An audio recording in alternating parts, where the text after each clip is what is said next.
Yes, dear. Yes, dear. Yes, sir. All right, so our first guest is Pastor Garner, and I will turn it over to Celia in just a second. Come on, yeah. But Berner has stories. And one time Pastor Garner preached a sermon on pastors are people too. And in the sermon he said, I put my pants on one leg at a time. Nobody comes to me to tell me jokes. And at that moment, the skies opened and I was called by God. And so, my conversations with God, it was my responsibility. Every Sunday morning, lined up with the choir in the narthex, Pastor Garner would come out of the sacristy and I would say, did you hear the one about? And just before he goes to the altar, and I will admit, not all the jokes were church worthy. So let me introduce Celia Topping, and she's going to take over. Thank you. Thank God for the rest of you. Yes, good morning. I'm here to introduce Pastor Garner, and of course all of you know him, but I thought I'd tell it a little bit from my perspective. 2 minutes, Bob? I got 2 minutes? Okay. So I think it was 1979 that Doug and I moved to Penfield from out of state with our young family. We church shopped all summer, kind of frustrated until we came to Bethlehem. And you were here, I think you came in 77, so you had been here a little bit. And here we are. We're still here after all these years with wonderful folks and wonderful leadership. So I think our children were, our son Jeremy and Carrie are the same age, and so they were under 2, 4, I think, and age 7 at that time. So they were already baptized, but you confirmed all 3.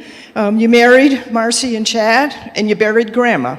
So we have lots of personal family connection, as well as all of our committee work together over the years. And with Linda, right, with our lunch groups and special events we had that we planned for the women.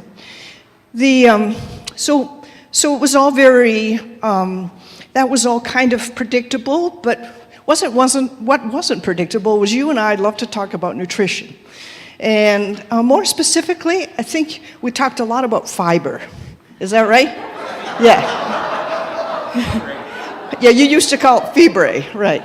And so at that time, I was writing a nutrition column in the Democrat, or it was in the Times-Union, and I remember, it was in a question-answer format, and I remember coming to church.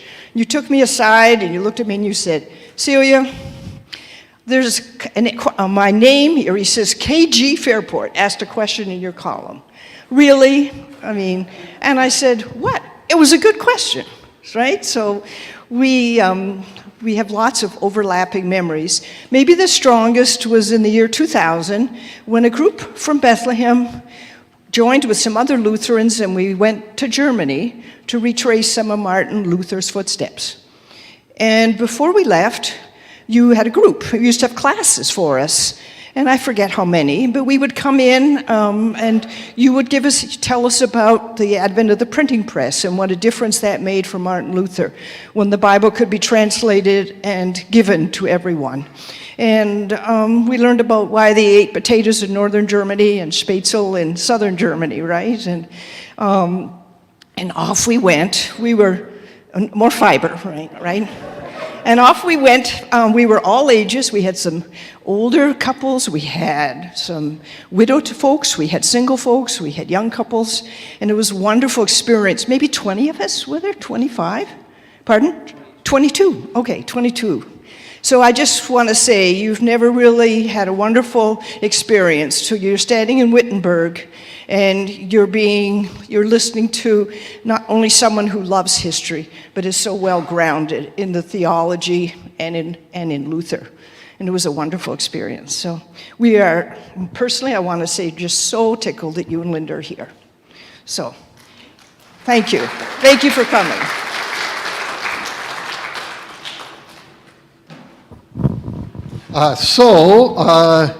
Pastor Garner, we do have some pictures and so forth that were provided. would you like to narrate the, Okay, I'm not sure what they are. Linda, do you need to come up? I guess not. The first one was Linda and one of the guys she's been dating recently. This is our family.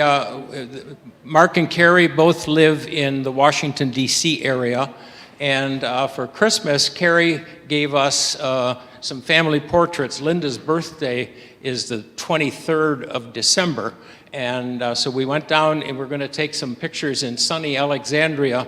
It was 31 degrees with wind, and we have Florida blood now after all these years.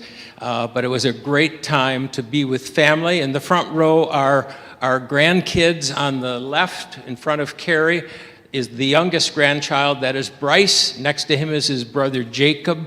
Right in front of Linda, or Muma, as we say in Finnish, that is Braden, and then there is Noah. Mark has 2, Carrie has 2. Mark has kids that are 9 and 7. Carrie has kids that are 9 and 7. They both live in D.C. Are you picking up a pattern here with our children? So these are some more of the pictures. That is Jason, which is Carrie's husband. He's a software engineer at Lockheed Martin. Carrie is a specialist in the Fairfax County school system and learned a lot of new things during COVID. This is our house in Fort Myers, Florida. They have the fire hydrant close by because it gets so hot, so we squirt down the house.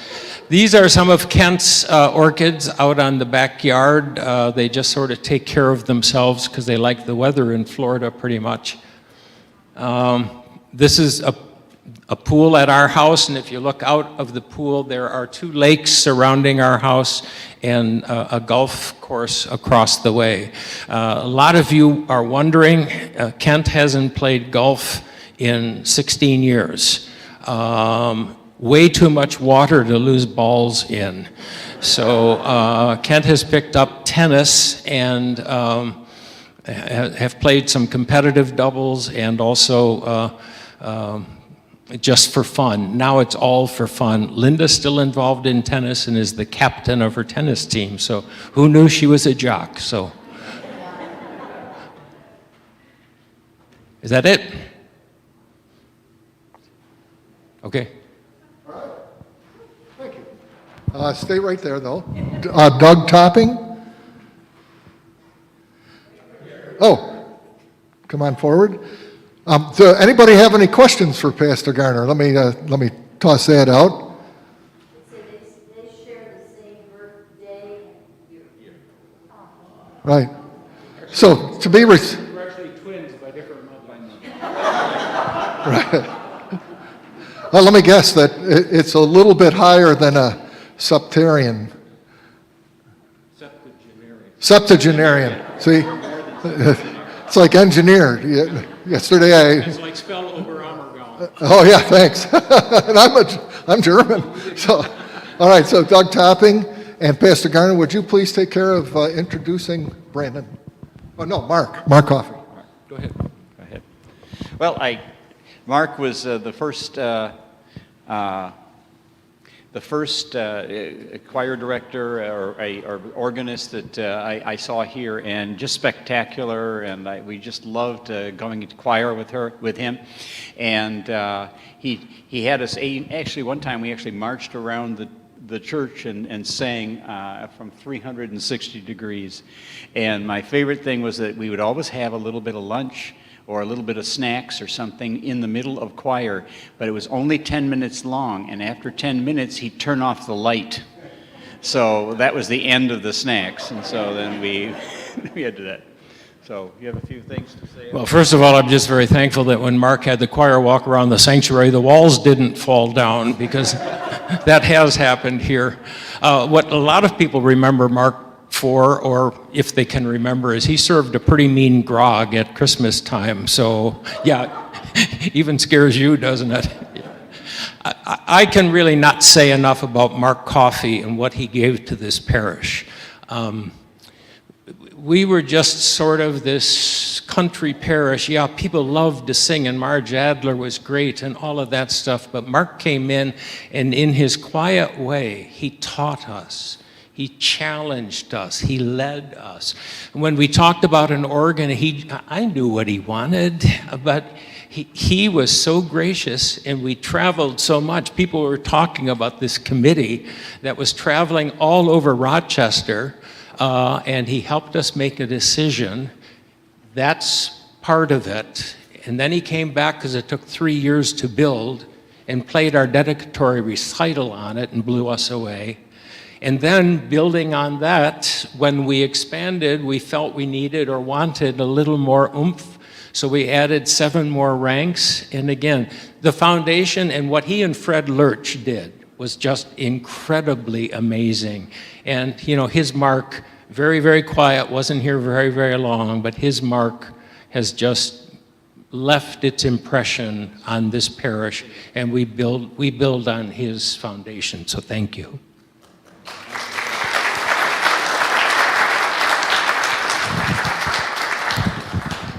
Yep, Mark, I think we have some slides here.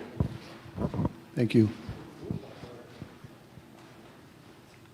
So we're one grandchild shy of the Garners.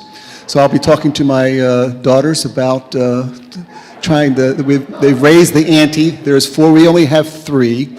I recently retired from the Presbyterian Church in Gainesville, where I served. I went directly from Bethlehem, which gave me a wonderful foundation for ministry, to First Pres. And this is a date. So the previous was, I have 3 grandsons. From the left, the youngest is 1.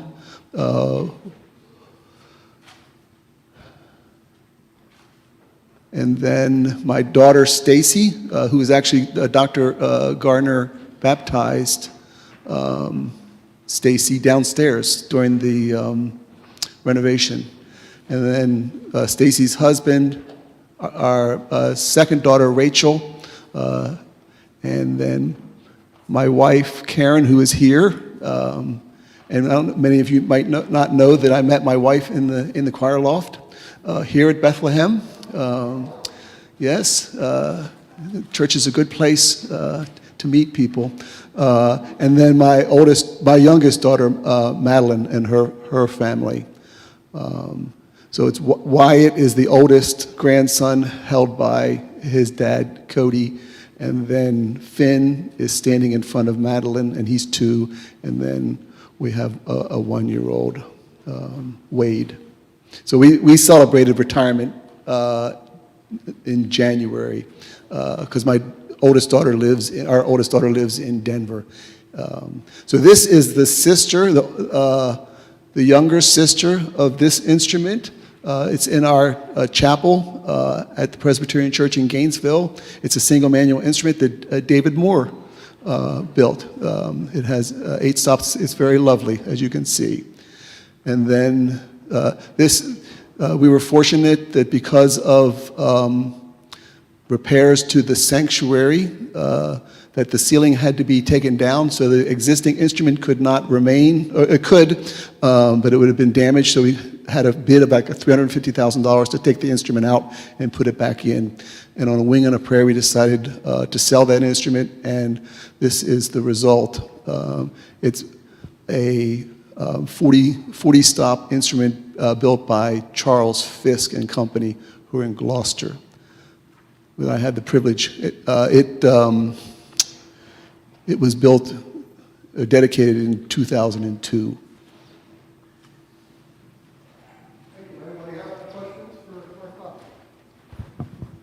So, Mark, I never sang in the choir when you were the director. Our kids were very young and could not be left alone in the pews until they were 16, as a matter of fact. My boys were a little active. We'll call them active. Garner's putting a zipper on his mouth. They weren't as bad as Kyle Joyce sitting in the front row.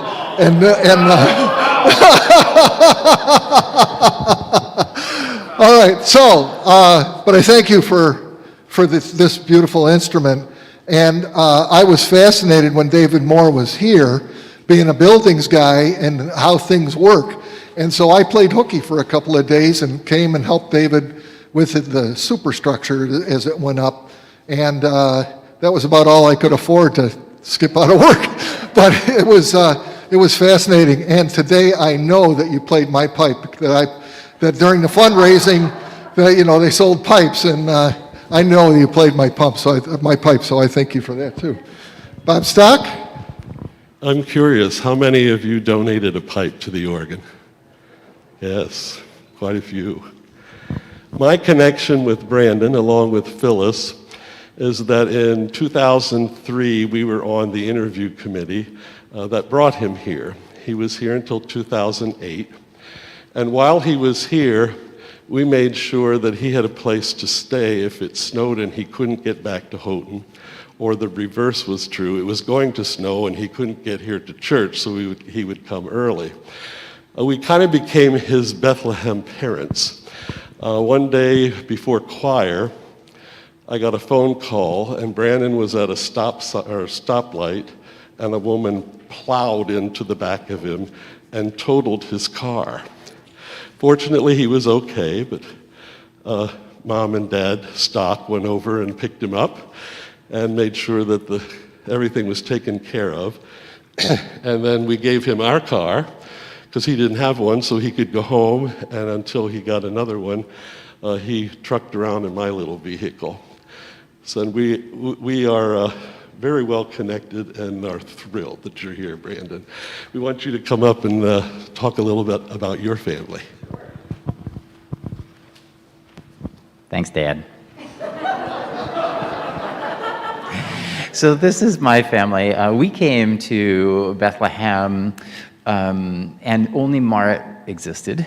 And shortly thereafter, then the boys were born. So from left to right, in the blue is Luke, blue Luke. They were twins, and so for a little while, they're identical twins, so we would have to paint the toenail.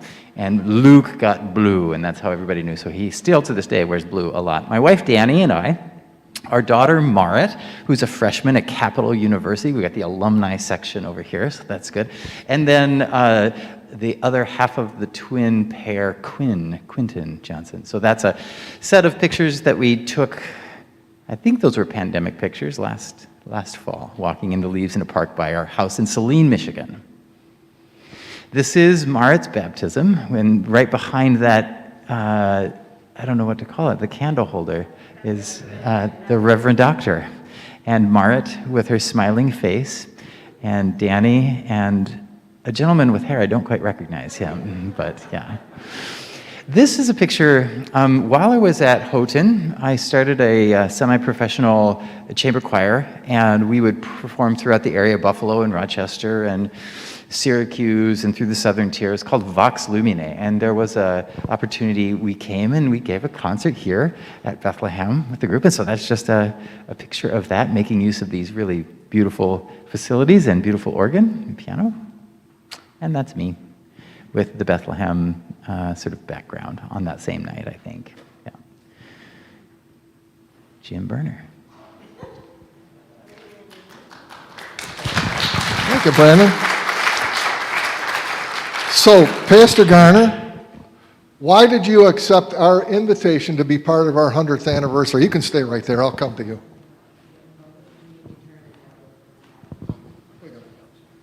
Why did I accept? To come here today. Yeah. Why did you accept? I was here for 31% of your 100 years. You were my parishioners for 80% of my career. So we are intimately connected to this place. Our children were raised here. Carrie was born here. So how could I say no? And it's such a great time to come up in August when I was scheduled to be here. But it was really kind of the folks here to have snow today, just to help me remember why I'm living in Florida. It's just April. Come on. We've had snow on Mother's Day. Mark? My reasons were to come and celebrate with you and to thank you for the impact that Bethlehem Lutheran had on my life and my ministry. Thank you. Brandon? And for all of those same reasons is why I'm here. I was only here a short time, just 5 years, but the people, the place, and the purpose really were meaningful to us at that time in our very young family and growing. We think of you often, and we're so, it was such a meaningful time for us to be here. So although our time wasn't long, it was meaningful for us. Thank you, Brandon. Oh, Lil. I remember, Brandon, being in choir, and you came and announced that you and your wife will have a child. And then coming a few times, weeks later, saying, oh, two. Yeah. Funny how that happens, huh? Right. So I always thought Donna and I were the farthest ones to travel coming from Canisius Lake to come to Bethlehem. And then this guy shows up, and he's coming twice as far. So from Houghton. And I go, wow, how are you doing that? It's unbelievable. All right, so we have a second. What is your favorite memory from BLC? How am I supposed to do that one? Just too many to count. I hear there was a question about, during the sermon, I referenced that when I was called to BLC, I turned down the call. Some of you may or may not be aware of that. Bethlehem and Fairport were just, the whole village was just going through a lot of renovation and change. Linda and I came down, and when we interviewed, she was about 6 months pregnant with Mark. The congregation we served in Pennsylvania sort of had been waiting almost 7 years for us to have a kid. I think they all assumed we didn't know how it was done, and they sort of gave up on us.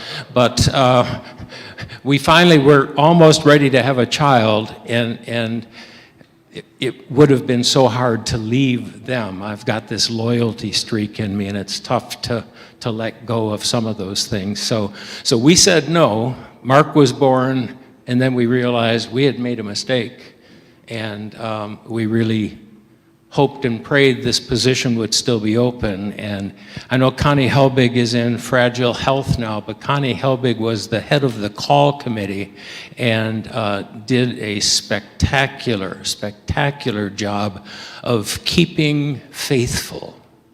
And we ended up taking the most of our second chance. So all of my memories are good here, except one or two.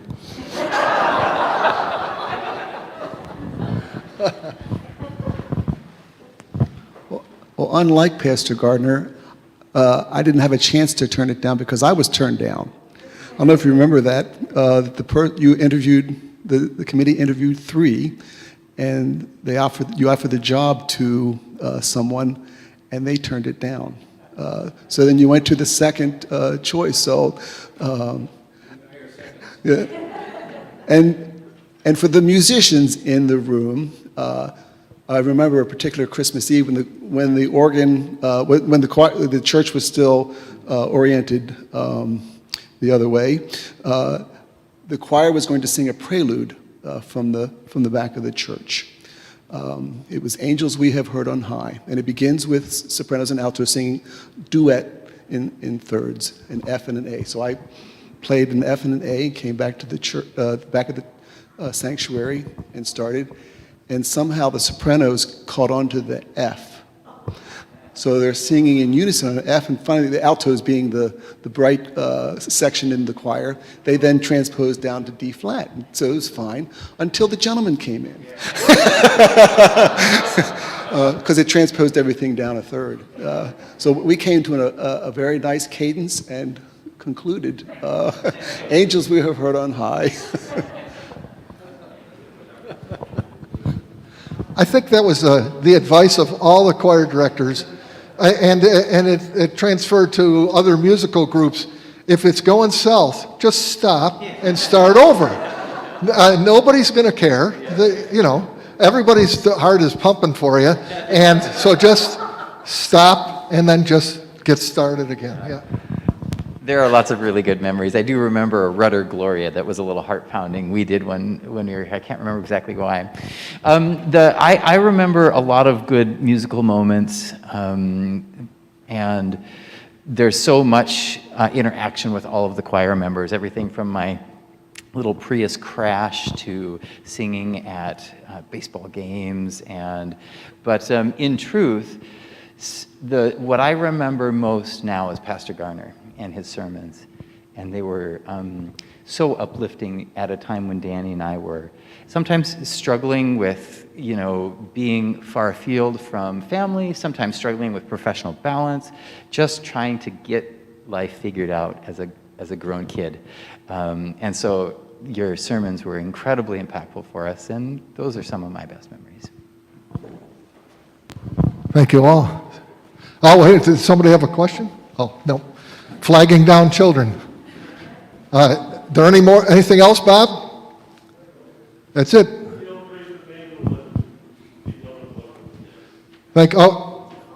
Yes. Jim, can I just say one thing? I just can't let this pass. Because I think about it every Christmas. And it was one of my favorite Christmases. Jim, can you just turn the microphone? Sorry. It's okay. I think of this every Christmas, and it's due to Mark Coffey. We sang on our Music Sunday From Heaven Above. And as you all know, it's so beautiful, and it has oodles of stanzas and verses. And I just couldn't believe that he put together a whole hour, maybe an hour and a half, of this one song. And I wish we would sing it more often. But every Christmas, Mark, I think of you.